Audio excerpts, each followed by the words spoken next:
దేవుని అతి శ్రేష్టమైన నామమునకు నిత్యము మహిమ కలుగును గాక. ఈరోజు దేవుని వాక్య ధ్యానం కొరకు అపోస్తలుల కార్యములు ధ్యానం చేద్దాం. దేవుని కృపను బట్టి యోహాను సువార్త గడిచిన దినాన్న మనము ధ్యానించి ముగించుకున్నాం. నేటి దినాన్న అపోస్తలుల కార్యములు ధ్యానం చేద్దాం. ఈ అపోస్తలుల కార్యములు రాసిన రచయిత వైద్యుడైనటువంటి లూకా. మొదటి వచనము అదేవిధంగా లూకా సువార్త 3వ వచనాన్ని చూస్తే మనకు అర్థం అవుతుంది. ఇది వ్రాసిన కాలం బహుశా క్రీస్తు శకం 63 మధ్యలో రాయబడి ఉండవచ్చు. క్రీస్తు సంఘం ఆరంభమైన చరిత్ర, క్రీస్తు చనిపోయి తిరిగి లేచిన తర్వాత మొదటి 30 సంవత్సరాల్లో వ్యాపించిన క్రీస్తు సువార్త, క్రీస్తు ఆరోహణుడై తర్వాత భూమి మీద జరిగిన ఆయన పని ఇందులో అతి ప్రాముఖ్యంగా రాయబడింది. ముఖ్య వచనంగా మనం మొదటి అధ్యాయము 8వ వచనాన్ని ఈ చరిత్రకారుడు చెప్తారు. ఎందుకనంటే దేవుని ఆత్మ నింపుదల కొరకైనటువంటి వాగ్దానం అక్కడ కనబడుతుంది. ఆ వాగ్దాన నెరవేర్పు ఈ అపోస్తుల కార్యగ్రంథం అంతటిని కూడా మనం చూడగలుగుతాం. యేసుక్రీస్తు ప్రభువారు మరణించి 3వ దినాన పునరుద్ధానుడుగా తిరిగి లేచి 40 దినములు వారందరికీ కనబడుతూ చాలా విషయాలు బోధిస్తూ వారికి చాలా రుజువులు చూపుతూ ఆయన పునరుద్ధానుడుగా తిరిగి లేచాడు అనడానికి రుజువులు చూపుతూ ఉన్నారట 40 రోజులు. లూకా సువార్తలో 24వ అధ్యాయంలో మనం చూస్తాము. ఎమ్మాయి మార్గములో వెళ్ళిపోతూ ఉంటుండగా 2 శిష్యులు మాట్లాడుతూ ఉంటుండగా వారి మధ్యలోనికి ఆయన ప్రత్యక్షమైన విధానం, అనంతరం వారితో లేఖనాలను గురించిన వివరణ చెప్తూ ఉండడం, తర్వాత ఎమ్మాయి గ్రామం చేరడం, వారు మధ్యలో నుంచి ప్రభు అదృశ్యమవడం. వారు ఇరువురు చెప్పిన మాట ఏంటంటే, ఆయన లేఖనములు మనకి విశదపరుస్తున్నప్పుడు మన హృదయములు మండలేదా అనే మాట మనం జ్ఞాపకం చేసుకోగలగాలి. అంటే 40 దినాల్లో ఆయన చేసిన పని ఏంటంటే ఆయన పునరుద్ధానుడుగా లేచాడని అనేక మంది కనబడుతూ దైవ లేఖనాలను వాళ్ళకి వివరిస్తూ ఉన్నాడు. అనంతరం పేతురు, తోమ, మరికొంతమంది చేపలు పట్టడానికి వెళ్తే వారికి ఆయన ప్రత్యక్షమై మరలా నేను పూర్వం చేసినటువంటి విధంగానే విస్తారమైన చేపలు పడేటట్లు చేస్తానన్నట్లుగా అక్కడ వల వేయమని చెప్తే విస్తారమైన చేపలు పడ్డం, ఆయన ప్రభువే అని వారు గుర్తించడం, వారి మధ్యలో నుంచి ఆయన వెళ్ళడం, ఇవన్నీ కూడా ఆయన రుజువుపరుచుకున్నాడు. ఆయన పునరుద్ధానుడిగా తిరిగి లేచానని. 40 దినాలు ముగించబడిన తర్వాత ఆయన ఇలా చెప్తున్నాడు, నేను మిమ్మల్ని విడిచి వెళుతూ ఉన్నాను. ఏదైతే నేను మీకు మాట ఇచ్చానో, వాగ్దానం చేశానో, ఆదరణకర్తను పంపిస్తానని, ఆ ఆదరణకర్త కొరకు మీరు కనిపెట్టుకుని ఉండండి అని చెప్పారు. స్వయంగా యేసుక్రీస్తు ప్రభువారు ఈ మాటలు చెబుతున్నారు. మనము ఆదరణకర్త కొరకు కనిపెట్టుకోవలసిన వారమై ఉన్నాం. చాలా మంది దేవుని ఆత్మను పొందుకోవడానికి సిద్ధపడే హృదయాలు ఉన్నాయి.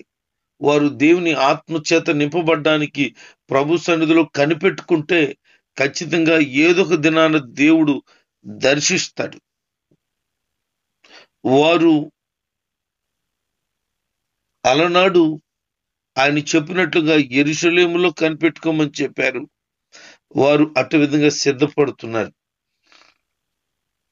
అక్కడ చాలా మంది, దాదాపు ఇంచుమించు 500 మంది చూస్తుండగా ఆయన పరలోకానికి వెళ్ళిన సందర్భం కనబడుతుంది.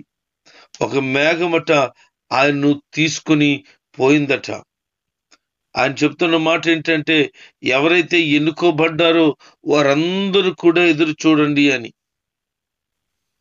ఆయన శిలువ మరణం, పునరుద్ధానం, అనేకమైన రుజువులు ఉన్నాయి. ఆయన పరలోకానికి వెళుతుండడం కూడా దాదాపు 500 మంది చూచారు. ఆ గలిలయ చివరి ప్రాంతంలో నుంచి ఆయన వెళ్ళడం ఒక గొప్ప ఆశ్చర్యకరమైన సంగతే. ఆ తర్వాత దేవదూత వచ్చి ఒక మాట చెప్తోంది, మీరు ఏ విధంగా యేసుక్రీస్తు వెళ్ళడం మీరు చూస్తున్నారో అదే విధంగా మీరు ఆయన రావడం చూస్తారు.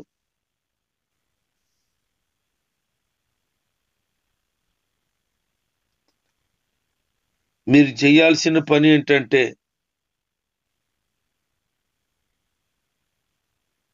దేవుని ఆత్మ చేత నింపబడుట కొరకు సిద్ధపడి ఉండండి. ఆయన రాకడ కొరకు ఎదురు చూడండి అని దేవదూత చెప్పడం జరిగింది. యేసు ప్రభు వారు ఏ విధంగా వెళ్ళారో అదే విధంగా రాబోతున్నారట. అందుకనే ఆయన రాకడ కొరకు కనిపెట్టుకోవాలని చెప్పడం జరిగింది. ఈరోజు ప్రతి క్రైస్తవుని యొక్క నిరీక్షణ ఏంటి? యేసుక్రీస్తు వారు మానవుడిగా రావడం కాదు, అది జరిగిపోయింది.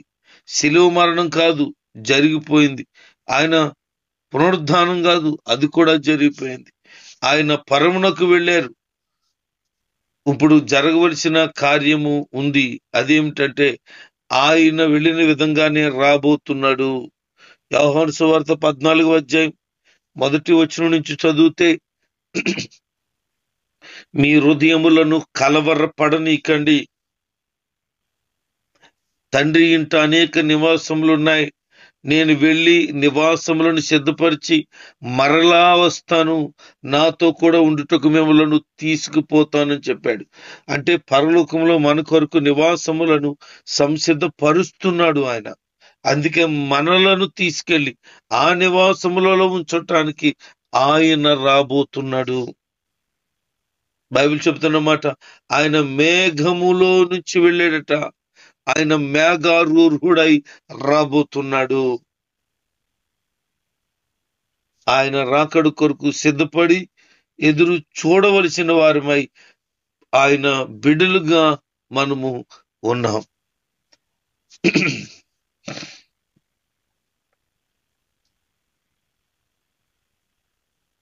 వారు విన్నవారందరూ కూడా పట్టణంలోనికి ప్రవేశించి వారు ఏ స్థలంలో అయితే ఉంటున్నారో ఆ మేడ గదిలోనికి వెళ్ళారు. వారెవరంటే యేసుక్రీస్తు శిష్యులు 12 మంది. అందులో ఒక యోధ లేడు, 11 మంది. వారితో పాటు చాలా మంది స్త్రీలు, యేసుక్రీస్తు యొక్క తల్లి అయిన మరియ, వారి యొక్క సహోదరులు, ఇంకా చాలా మంది, దాదాపుగా 120 మంది మేడగదిలో ఆయన చెప్పినట్లుగా దేవుని ఆత్మ కొరకు ఎదురు చూస్తూ ప్రార్థన చేయడం ప్రారంభించారు. ఈరోజు ఒక మాట గమనించండి, 500 మంది ఆయన పైకి వెళ్ళడం గమనిస్తే అందులో 120 మంది మాత్రమే మేడగదిలో ప్రార్థన చేస్తున్నారు. మరి మిగతా వారి సంగతి ఏంటి అంటే, మిగతా వారు లోకంలోకి వెళ్ళిపోయారు. కనిపెట్టుకోండి, ఎదురు చూడండి అని చెప్పిన ఆయన మాటను పట్టించుకోలేని వారుగా ఉన్నారు. చాలా మంది యేసు ప్రభువుని వెంబడిస్తామని వచ్చారు. ఇంచుమించు 300 మంది శిష్యులు, తర్వాత 72 మంది అయిపోయారు. తర్వాత 12 మందే మిగిలారు. తర్వాత 11 మందే మిగిలారు. యేసు ప్రభుని వెంబడించడం అని అంటే ఈ లోక సంబంధంగా ధనం, సుఖం, భోగం వస్తుందని ఆశపడతారు. కానీ ప్రభు ఏమంటున్నాడు తెలుసా? క్రీస్తు యేసునందు సద్భక్తితో బ్రతకను ఉద్దేశించే వారికి అనేక హింసలు కలుగుతాయని. నువ్వు సద్భక్తితో బ్రతకాలనుకుంటే అనేక హింసలకు రెడీ అవుతేనే. అందుకని ప్రభు చెప్తున్నారు, ఇరుకు ద్వారమున ప్రవేశింప పోరాడండి. అది సంకుచితమై ఉన్నది, ఇరుకై ఉన్నది, అది నిత్య జీవముకై అని ఉంది.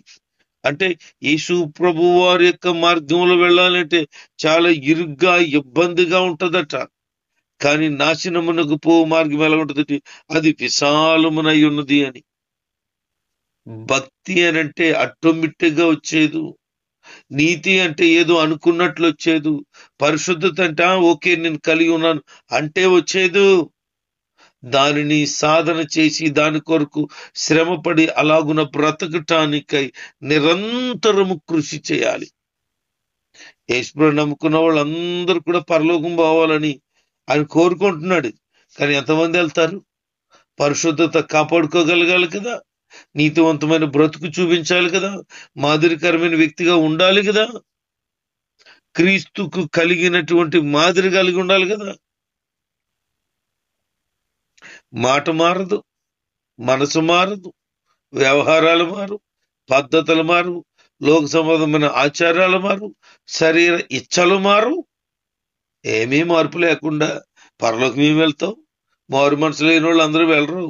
పరిపూర్ణమైన మనసు కలిగిన వాళ్ళు, పరిశుద్ధమైన హృదయం కలిగిన వారు మాత్రమే వెళ్తారు. బైబిల్ చెప్తున్న మాట ఏంటంటే, పరిశుద్ధత లేకుండా ఎవరును ప్రభువుని చూడలేరు. హృదయ శుద్ధి గలవారు ధన్యులు, వారు దేవుని చూస్తారు. దేవుని ఎక్కడ? పరలోకములో చూస్తారు. ఆత్మ విషయమై దీనత్వం కలిగిన వారు ధన్యులు, వారు పరలోకాన్ని స్వతంత్రించుకుంటారు. అసలు నీకు దీనత్వం లేకపోయే ఇంక పరలోకం ఏమి వెళ్తావు? ఆయన ఎలాగునైతే వెళ్తున్నాడు అలాగ రాబోతున్నాడు. ఎదురు చూడు, పరిశుద్ధతతో జీవితాన్ని జీవించుచు ఎదురు చూడు. వదిలేశారు దాదాపు 300 మంది. కష్టం. ఎందుకనంటే యేసు ప్రభుతో ఆత్మ సంబంధమైన ప్రయాణం ఏదో తేలిగ్గా అయిపోయేదేం కాదు. క్రైస్తవత్వం అంటే చాలా సింపుల్ అనుకుంటున్నారు, కానే కాదు. నిఖర్చైన భక్తి చేయగలగాలి, యథార్థ హృదయం కలిగి ఉండాలి, జీవితాంతం కూడా నాజీరు చేయబడిన వారిగా ఉండాలి, జీవితాంతం ఒక మాల వేసుకున్న వాళ్ళలాగా ఉండాలా. ఏదో 40 రోజులు మాలేసుకున్నాను, 30 రోజులు మాలేసుకున్నాను, 21 రోజులు మాలేసుకున్నాను, తర్వాత మామూలు అయిపోవచ్చు అనడానికి కుదరదు. యేసు క్రీస్తును నమ్మి స్వరక్షకుడిగా అంగీకరించి నీటి బాప్తీసం తీసుకున్న మరుక్షణం నుంచి కూడా చచ్చేంత వరకు కూడా నువ్వు ఒక మాల వేసుకున్న వ్యక్తి ఎట్లయితే దీక్షతో ఉంటాడో అలాగే బ్రతుకాలం అంతయు అదే దీక్ష స్వభావాన్ని కలిగి ఉండాలి. మాట కాని, చూపు కాని, ప్రవర్తన కాని, ఆలోచన కాని, నడవడిక కాని అన్ని విషయాల్లో పరిశుద్ధత అగుటకే ప్రయాసపడుతూ ఉండాలి. అప్పుడు పొందుతావు.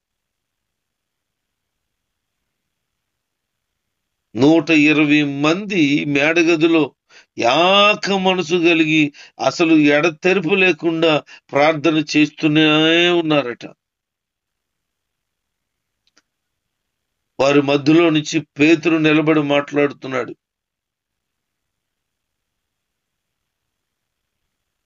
యోధా యేసు ప్రభు వారిని అప్పగించాడు కదా. యోధాను గురించి దావీదు పలికినటువంటి మాట ప్రకారంగా అది జరిగిపోయింది. ఆ యోధ ద్రోహం వల్ల సంపాదించినటువంటి ఆ 30 వెండి నాణాల వలన పొలం కొని దాన్ని రక్తభూమిగా విడిచిపెట్టేశారు. అది దైవ లేఖన ప్రకారంగా నెరవేర్చబడింది.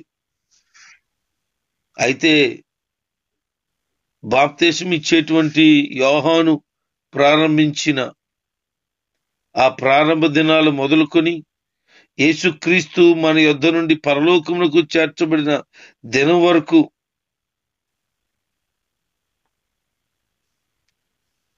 ఆయన పునరుద్ధానం గురించి మనమందరము సాక్షులమై ఉన్నాం అని వారితో చెబుతూ ఆ యోధ కోల్పోయిన స్థానం ఎవరికైనా ఇస్తే బాగుంటుంది అని ఆలోచన చేశారు. అయితే ఎవరికి ఇస్తే బాగుంటుంది అని అంటే యూస్తు అనేటువంటి బర్నబ, రెండోది మత్తయి, వీళ్ళు ఇద్దరిని నిలబెట్టారు. వాళ్ళు ప్రార్థన చేయడం ప్రారంభించారు. ఇక్కడ ఒక విషయం గమనించాలి మనం. వాళ్ళు ఎన్నుకోవడానికి ఆల్రెడీ ఇద్దరు నియమించేసుకున్నారు. వాళ్ళిద్దరి కోసం ప్రార్థన చేస్తున్నారు. అసలు వాళ్ళందరిలో దైవ చిత్తము ఎవరి పట్ల ఉందో అని పర్టికులర్ గా ప్రభువుని అడిగి పొందలేదు. వాళ్ళే ఇద్దరు నియమించుకొని వీళ్ళిద్దరిలో ఎవరైతే యోధా అవుతాడో, యోధాలాగుంటాడో, యోధ పోస్ట్కి వస్తాడో అని వాళ్ళు ప్రార్థన చేసి సీటీలు వేసేసారు. వాళ్ళు ఆల్రెడీ చూజ్ చేసుకున్నారు ఇద్దరిని. ఆ 120 మందిలో ఎవరు దేవుడు కోరుకున్నాడో అని ప్రభుని అడగలేదు. అందుకని వీళ్ళిద్దరి పేర్లు వాళ్ళు డిసైడ్ అయ్యారు. కానీ వాళ్ళ నిర్ణయాన్ని వాళ్ళు చెప్పేసేసి వారు చీటీ తీసేసుకున్నారు. అయితే ఆ చీటీ మత్తయి పేరిట వచ్చింది. అతను అపోస్తులలో ఒకడుగా చేర్చబడ్డాడు. ఈ రోజున అదే చీటీ నీ మీదకి వచ్చింది. నీవు కూడా పంపబడిన వ్యక్తిగా ఉండాలనేది దేవుని ఉద్దేశం.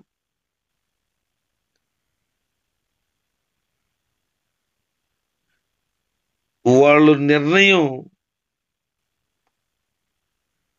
తీసుకొని ప్రార్థన చేశారు.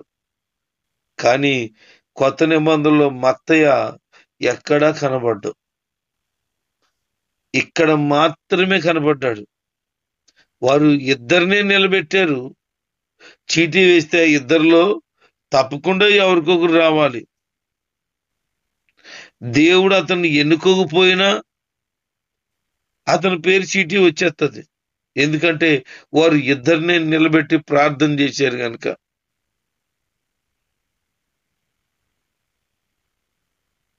వాస్తవానికి వారు ఇద్దరిని నిలబెట్టడానికి ముందే ప్రార్థన చేసి ఉండుంటే బాగుండు.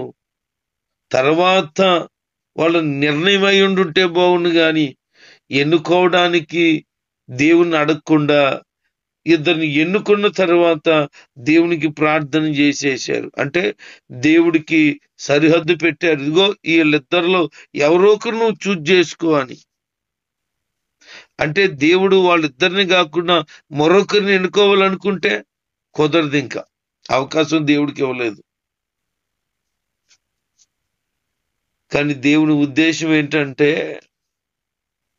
ఆ 11 మందితో పాటుగా 12వ వ్యక్తిగా దేవుడు అపోస్తలుడైనటువంటి పౌలును ఎన్నుకున్నారు. అందుకే మనము ఎన్నుకున్నవారు కాక, మన ఉద్దేశంలో ఉన్నవారు కాక, దైవ ఉద్దేశములో ఉన్నవారు ఎవరా అని వారు ప్రార్థన చేస్తుంటే బాగుండు. ఈరోజు నీ జీవితంలో దేవునికి ఆప్షన్స్ పెట్టొద్దు. ప్రభువా ఇదిగో ఇలాగ అనుకుంటున్నాను, ఏదో ఇందులో ఏదోటి చెయ్యి అని అనొద్దు. ప్రభువా నీ చిత్తం ఏమైంది అలా జరిగించాను. ఉదాహరణకి 2 బైకులు చూసి, ఒకటి 1,50,000, ఒకటి 1,40,000, ఒకటి తెల్లది ఒకటి గ్రీన్ది చూసావు. ప్రభువా ఈ 2 బైకుల్లో ఏది తీసుకోమంటావు అని అనుకో. దేవుణ్ణి కారు ఇవ్వాలనుకుంటున్నాడేమో ఎవరికి తెలుసు. ప్రభువా నాకు వాహనం కావాలని అడుగు. లేదు ఆ 2 కాకుండా ఎలక్ట్రికల్ స్కూటీ ఇద్దాం అనుకుంటున్నాడేమో నీకు.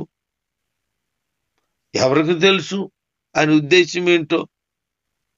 నీకు ఎప్పుడు ఏమి ఇవ్వాలో ఆయనకి తెలుసు కనుక నీ ఇష్టాన్ని చెప్పకు. ప్రభువా నీ చిత్తం ఏమైందో నాకు తెలియచేయి, అలాగున నన్ను నడిపించు అని అడుగు. ఏదైనా పని చేసినాడు, ప్రభువా పలానా పని చేస్తున్నాము అనుకుంటున్నాను అని అనుకు, ప్రభువా చేయమంటారా, నీ చిత్తమా కాదని అడుగు. అడిగితే ఆయన చెయ్యమంటే చెయ్యి, లేకపోతే మౌనంగా ఉండు. నా దగ్గర డబ్బులు ఉన్నాయండి, నేను చేసేద్దాం అనుకుంటున్నాను, నా దగ్గర డబ్బులు ఉన్నాయి కొనేద్దాం అనుకుంటున్నాను, ప్రభువా కొనడానికి వెళ్తున్నాను, ప్రభువా చేత్తానికి వెళ్తున్నాను, ప్రభువా ఇలాగ అనుకుంటున్నానని నువ్వు మాట్లాడుకో. ప్రభువా నీ చిత్తమైతే నాకు తెలియచేయి, కన్ఫర్మ్ చేయి, అప్పుడు నేను ముందడిగి వేస్తాను. దేని కొరకైనా సరే నీ తొందరపాటు నిర్ణయము ప్రాబ్లం తెస్తుంది. వీళ్ళ లెక్కల్లో పెట్టేసుకున్నాడు తప్ప దేవుడు లెక్కలో అపోస్తులైన పౌలు ఉన్నాడు. నీ జీవితంలో కూడా ఏదైనా సరే ఒక నిర్ణయం తీసుకోవడానికి ముందు, నిర్ణయం కంటే ముందే ప్రభుని అడిగి ఆయన దగ్గర నుంచి రిజల్ట్ వచ్చిన తర్వాత ముందుకు వెళ్ళు, ఘనమైన కార్యాలు చూస్తావు.